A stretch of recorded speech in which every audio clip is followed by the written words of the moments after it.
তারা এই সংবিধান রচনা করার জন্য যে গণপরিষদের ভোট, সেই ভোটে নির্বাচিত হয়েছিলেন।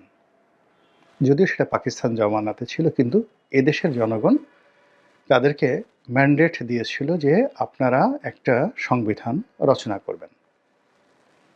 ২ নম্বর হলো যে এই সংবিধানটি মহান মুক্তিযুদ্ধের মাধ্যমে অর্জিত হয়েছিল।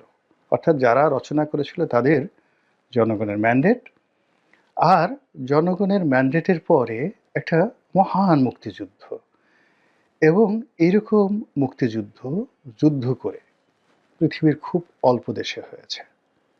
যেমন পাকিস্তান বা ভারত, তাদের মুক্তিযুদ্ধ করার সুযোগ হয়নি, কিন্তু বাংলাদেশ মুক্তিযুদ্ধ করে স্বাধীনতা লাভ করেছে। অনেক দেশ কলোনি ছিল বিশ্বের পরাশক্তিগুলোর, তো সময়ের বিবর্তনে তারা সেই দেশগুলোকে স্বাধীনতা দিয়ে গেছে, এবং এভাবেই বেশিরভাগ দেশ স্বাধীনতা অর্জন করেছে। বাংলাদেশের মতো করে যদি এরকমভাবে মুক্তিযুদ্ধের মাধ্যমে যে কয়টি দেশ স্বাধীনতা অর্জন করেছেন, তাদের মধ্যে আমেরিকা অন্যতম। এখন যেমন কিউবাতে একটা বিপ্লব হয়েছে, এখন এটাকে আপনি বিপ্লব বলবেন, মুক্তিযুদ্ধ বলতে পারবেন না। এর কারণ হলো সরাসরি বিদেশি শক্তির সাথে যুদ্ধ করে বিদেশিদেরকে পরাজিত করে যে যুদ্ধ জয়, সেটাই মুক্তিযুদ্ধ। যে সুযোগ ভারতের হয়নি, তারা ব্রিটিশদের সঙ্গে যুদ্ধ করেনি। যে সুযোগ পাকিস্তানের হয়নি, কিন্তু বাংলাদেশের হয়েছে। তো সেই মহান মুক্তিযুদ্ধ, সেই যুদ্ধের মাধ্যমে আমরা একটা সংবিধান পেয়েছি। ৩ নম্বর হলো যে এই সংবিধান গৃহীত হওয়া, রচিত যারা যারা রচনা করেছেন তাদের পাবলিক ম্যান্ডেট, তারপরে সেই সংবিধান যে তৈরি হলো সেটা স্বাধীন বাংলাদেশে, যেটা আমরা পেলাম মুক্তিযুদ্ধের মাধ্যমে, আর সেটা আইনগতভাবে বৈধতা পেল একটা পার্লামেন্টের মাধ্যমে, যে পার্লামেন্টটা মুক্তিযুদ্ধের পরে জনগণের ভোটে নির্বাচিত স্বাধীন বাংলাদেশের একটা পার্লামেন্ট। তো কাজেই ১৯৭২ সনের যে সংবিধান, তাকে সেখানে যাই লেখা থাকুক না কেন, বিশ্বের তাবৎ রাজনীতি, তাবৎ মনোবিজ্ঞান, তাবৎ অর্থনীতি, মানে আপনি একটা রাষ্ট্রের যে সকল বিজ্ঞান রয়েছে, প্রতিটি বিজ্ঞানের বিবেচনায় বাংলাদেশের সংবিধানটির যে wait, I am not talking about the quality, আমরা আমাদের যোগ্যতা অনুযায়ী সেখানে অনেক কথা লিখেছি, কিন্তু এটার যে ওজন, এটার যে জন্ম, এটার যে আলোকিত ইতিহাস, এই আলোকিত ইতিহাসের সঙ্গে পৃথিবীর খুব অল্প দেশের সংবিধানের তুলনা করা যেতে পারে। কেবলমাত্র মার্কিন সংবিধানের তুলনা করা যেতে পারে। এমনকি ভারতের সংবিধান পাকিস্তানের সংবিধানের সঙ্গেও বাংলাদেশের সংবিধানের জন্ম, এর বেড়ে ওঠা, এর বিকাশ তুলনা করা যাবে না। দ্বিতীয়ত, এই সংবিধানের যে ভাষা, এর যে গ্রন্থনা, এর যে আর্টিকেল যা রয়েছে, এই সমপর্যায়ের এত সুন্দর ইন ডিটেইলস। অনেক হয়তো এই সংবিধানকে ছোট করার জন্য বলেন যে ওনারা বিশ্বের অনেকগুলো ভালো ভালো সংবিধান একত্র করে এখান থেকে একটু এনে ওখান থেকে একটু এনে তারপর একত্র করেছেন। ঘটনাটা তা নয়। সংবিধানের ছাত্র হিসেবে এর প্রতিটি শব্দ বাংলা এবং ইংরেজিতে এ মাথা থেকে ওই মাথা পর্যন্ত আমি পড়েছি, আপনারা পড়ে দেখেন। এই সংবিধান পড়তে গিয়ে বাংলায় যদি পড়েন বা ইংরেজিতে যদি পড়েন, মনে হবে যে এর সঙ্গে বাংলা জড়িত, এর সঙ্গে টেকনাফ আছে, তেঁতুলিয়া আছে, এর সঙ্গে ধান আছে, পাট আছে, এর সঙ্গে হিন্দু, বৌদ্ধ, খ্রিস্টান আছে, এর সঙ্গে পাহাড় আছে, এর সঙ্গে সমুদ্র আছে, এর সঙ্গে নদী আছে। অর্থাৎ বাঙালির যত পরিচয় সব কিছু এই সংবিধানের মধ্যে আছে। এবং সংবিধান বলতে যা বোঝায় জনগণের নৃতাত্ত্বিক বৈশিষ্ট্য, অর্থাৎ আমরা যে বাঙালি, এই বাঙালির একটা সম্প্রদায়কে এই সংবিধানের বাইরে রাখা হয়নি। বাঙালির এই বাঙালির যে আশা আকাঙ্ক্ষা, আগে বুঝতে হবে যে আশা এবং আকাঙ্ক্ষা কাকে বলে। এই বাঙালির যে আশা এবং আকাঙ্ক্ষা, সেই আশা আকাঙ্ক্ষা তার সঙ্গে সঙ্গে আবার স্বপ্ন, এই তিনটিকে এই সংবিধানের মধ্যে ঢুকিয়ে দেওয়া হয়েছে। এই বাঙালির যে লক্ষ্য এবং উদ্দেশ্য সেটাও কিন্তু ঢুকিয়ে দেওয়া হয়েছে। সমস্যা হয়ে গেছে পরবর্তীতে যখন আমরা এই অ্যামেন্ডমেন্টগুলো করেছি, সেই সর্বশেষ দ্বিতীয় অ্যামেন্ডমেন্ট থেকে শুরু করে সর্বশেষ অ্যামেন্ডমেন্ট পর্যন্ত প্রায় প্রতিটি অ্যামেন্ডমেন্টের মধ্যেই রাজনীতির পাপ, পঙ্কিলতা, উইল ফোর্স, পুরো ৭২ যে সংবিধান, সেই সংবিধানের যে স্পিরিটটা রয়েছে সেটাকে নষ্ট করেছে, এতে কোনো সন্দেহ নেই। এবং এই কাজ এরশাদ করেছে, বঙ্গবন্ধু করেছেন, জিয়াউর রহমান সাহেব করেছেন, সবাই করেছেন, আওয়ামী লীগ করেছে, বিএনপি করেছে, সবাই করেছেন।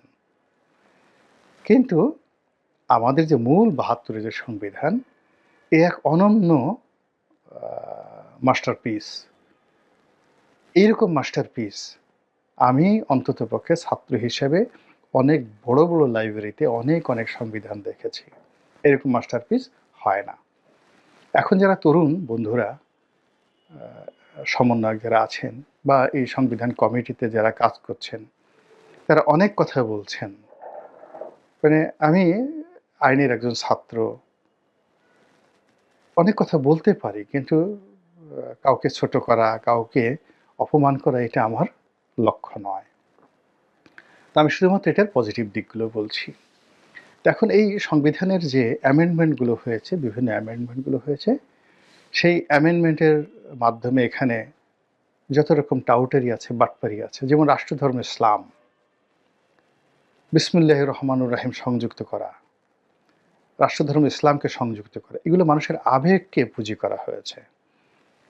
তারপরে এখানে জাতির পিতার পরিবারের বিষয়াদি থেকে শুরু করে আরো অনেক কিছু এখানে অন্তর্ভুক্ত করা হয়েছে। এখানে ৪র্থ সংশোধনী রয়েছে, এখানে ৫ম সংশোধনী রয়েছে, এখানে আরো অনেক কিছু রয়েছে, যে বিষয়গুলোর কারণে কি হচ্ছে, পুরো সংবিধানটাকে মেলানো যাচ্ছে না, একটার সঙ্গে আর একটা কন্ট্রাডিক্ট করছে। তো সেটা অ্যামেন্ডমেন্ট হতে পারে বা হবে।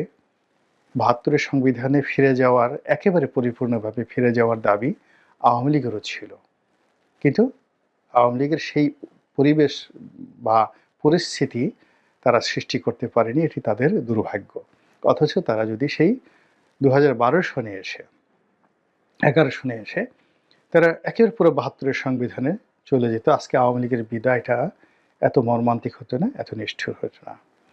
তো এখন এই সংবিধানকে নিয়ে বাংলাদেশে অনেক কিছু হচ্ছে। এটাকে কি আবার নতুন করে লিখবে কিনা, যেটাকে পুনর্লিখন। আবার কেউ বলছেন, যেমন ফরহাদ মাজাহার সাহেব, তিনি বলছেন যে সংবিধান শব্দটি এখানে যাকে বলা হয়, এটা একটা ফিউডাল কথা বা এটা একটা সামন্ততান্ত্রিক কথা। এটা সংবিধান হবে না, সংগঠন হবে।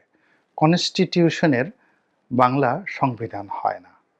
সংবিধান মানে এমন একটা বিধান, যে বিধানকে আপনাকে বেঁধে রাখবে। আমাকে বেঁধে রাখবে কে? মানে একটা ভদ্রলোক, উনি হি ইজ এ ফার্মাসিস্ট, বয়স হয়ে গেছে, ফার্মাসিস্ট, কিন্তু জুরিসপ্রুডেন্স না পড়লে, যেমন আমি ফার্মাসি সম্পর্কে কিছুই জানি না, ওষুধ বিদ্যা সম্পর্কে আমার কোনো ধারণা নেই।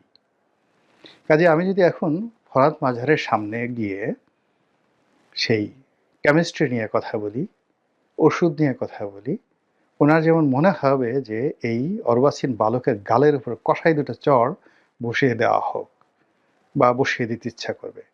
তদ্রূপ যারা জুরিসপ্রুডেন্স পড়েননি, এবং জুরিসপ্রুডেন্স পড়লেই শুধু হবে না, এখানে কতগুলো বিষয় আছে।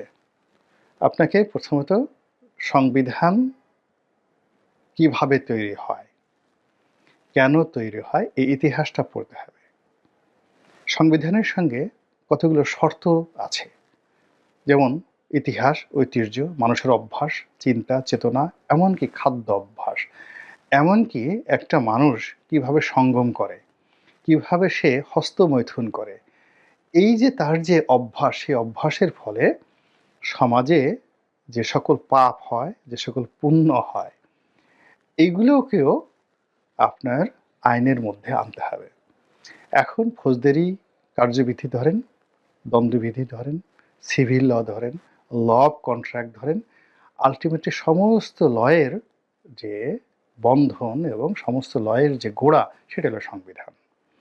তো আপনি ফৌজদারি আইনকে আইন বলবেন, এবং এটা দ্বারা আপনি আপনাকে হ্যান্ডকাপ পরানো হবে, আর আপনি এই ফৌজদারি আইন যার অধীনে থাকবে সেটা হলো সাংবিধানিক আইন। সেটাকে বলবেন যে না, এটা কোনো আইন না, এটা একটা আর্টিকেল অফ মেমোরান্ডামের মতো সংঘ। এই কথা ওনার মতো মানুষ বলছে। আর আমাদের দেশের বড় বড় সংবিধান বিশেষজ্ঞ তারা চুপচাপ আছে। মানে এই যে কত বড় একটা জুলুম, এই যে এটা কত বড় একটা জুলুম নিজের উপর, জাতির উপর, এবং সেই জুলুমটা এখন বাংলাদেশে চলছে। এবং এই জুলুমের ফলে কি হচ্ছে, এই যে সংবিধান কমিটি, পুনর্লিখন, যা কিছু হচ্ছে, এটা কিছুই হবে না অশ্বডিম্ব, জাস্ট ঘোড়ার ডিম এখানে তৈরি করা হবে। দ্বিতীয়ত, এখানে সবচেয়ে ভয়াবহ যে বিষয়গুলো নিয়ে মূলত এই মুহূর্তে আলোচনা হচ্ছে, এগুলো আলোচনাই হওয়া উচিত না। যেমন আমরা সবাই জানি পিতামাতার সঙ্গম, সেই সঙ্গমের প্রক্রিয়া, তারপরে মাতৃগর্ভে ভ্রূণ সৃষ্টি, তারপরে সন্তানের জন্ম, আমরা সবাই জানি। কিন্তু আমরা এই বিষয়গুলো আলোচনা করি না।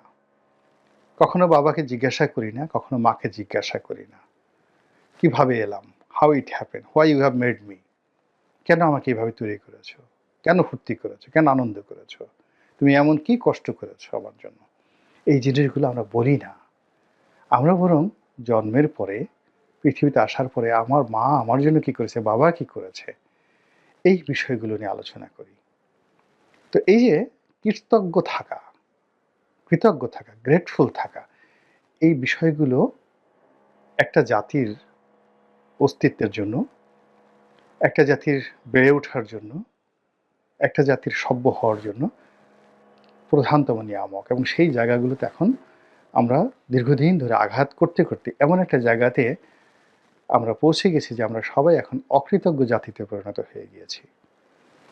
আমাদের এই জাতি গঠনে, এই দেশ গঠনে, এই রাষ্ট্র গঠনে, দেশ, জাতি, রাষ্ট্র, কাদের ভূমিকা, আমাদের পরিবার গঠনে কাদের ভূমিকা, আমাদের যে মস্তিষ্ক, আমরা যে বাঙালি হিসেবে চিন্তা করছি, এটা কারা গঠন করলো, এই মননশীলতা কারা গঠন করলো। আপনি চিন্তা করুন তো, একবার একটু চিন্তা করুন তো, বাবু ছেলাম বারে বার, আমার নামটি গয়া বাদ্য বাবু, বাড়ি পদ্মার পার।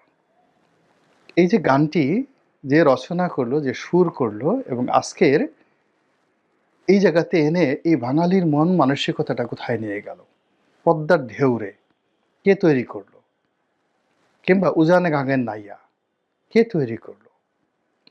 তা এই যে আমাদের যে মনের একটা বিকাশ, মানসিকতার একটা বিকাশ, মনোজগতের একটা বিকাশ, আমরা তাদের কাউকে চিনি না, খোঁজ করি না। আমরা মনে করি আমরা এমনি এমনি এই কবিতা লিখছি, এমনি এমনি গান গাচ্ছি, এমনি এমনি সুর তুলছি। কিন্তু এই যে একটা বাঙালির মন, মানসিকতা, স্বপ্ন, অভ্যাস, খাদ্য অভ্যাস, আজকে আপনি ইলিশ মাছ সর্ষে দিয়ে রান্না করেন, কেন আপনি করেন এটা? কেন ইউরোপের লোক করে না? আপনি কেন আলু ভর্তা খেতে পছন্দ করেন?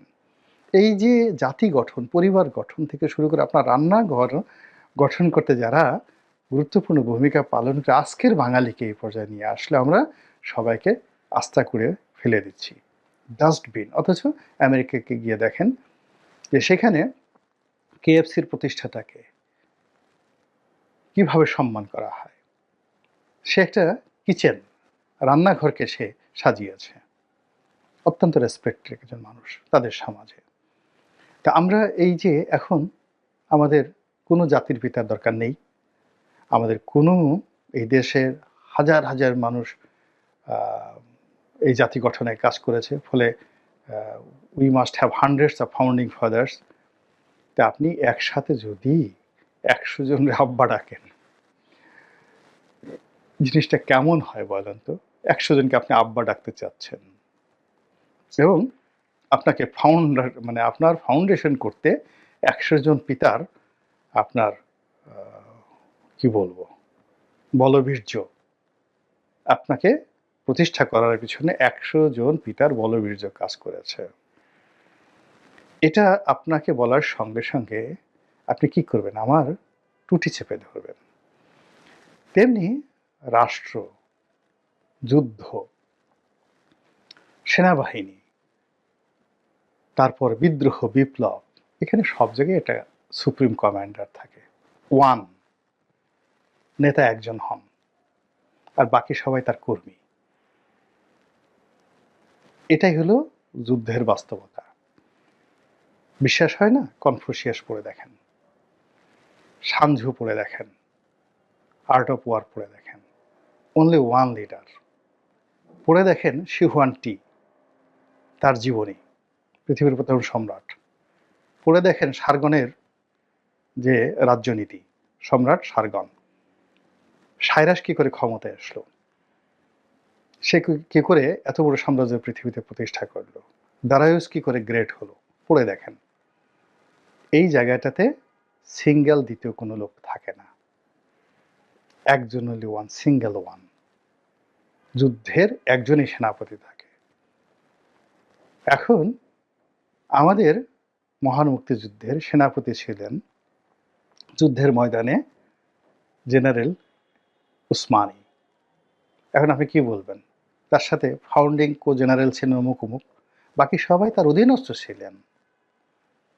রাজনীতির ময়দানেও একজন জেনারেল ছিলেন, যেই রাজনীতির জেনারেলের অধীন এই সেনাবাহিনীর জেনারেলরা কাজ করেছেন। সেই রাজনীতির নেতার অধীনেই পুরো দেশের অর্থনীতি কাজ করেছে। Who is he? একে হান্ড্রেডস? এই বিষয়গুলো না বুঝে না জেনে আমরা এই যে খুব বেশি তাড়াহুড়ো করছি,